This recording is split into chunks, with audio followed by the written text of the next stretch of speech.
Hello guys, আশা করি সবাই খুব ভালো আছেন। আচ্ছা, আপনাদের খুব কিছুদিন ধরে একটা অভিযোগ আমাকে নিয়ে যে আমি আমার নিঃশব্দের ঘোর গল্পটা দিচ্ছি না।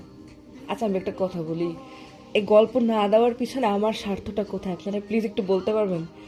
আমি এই গল্পটা রানিং গল্প প্রথমেই বলে দিয়েছি যে রাইটার নিজেই পুরোটা লেখা শেষ হয়নি। গল্পটার শুধুমাত্র 32 এপিসোড পর্যন্ত রাইটার লিখেছেন, তো আমি প্রায় 20 এপিসোড পর্যন্ত দিয়ে দিয়েছি। এরপর আমার কাছে ভয়েস নেই। আজকে ভয়েস এসেছে, এডিট হবে, দেন আপনাদের আমি গল্প দিতে পারবো। আর একটা ক্লিপ আমার কাছে ছিল, তো প্রায় 40 মিনিটের মতো একটা ভিডিও আজকে আসবে।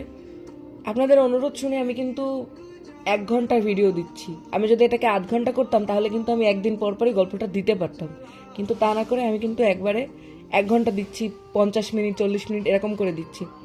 তো ভয়েস না থাকলে আমি কি করে গল্প দেবো? এটা তো আমার এখানে কোনো স্বার্থ নেই, তাই না?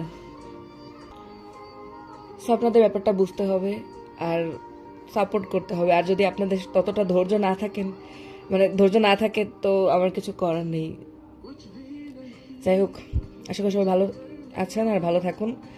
আর আমি একটু পরেই আপনাদের একটা নতুন এপিসোড দিচ্ছি।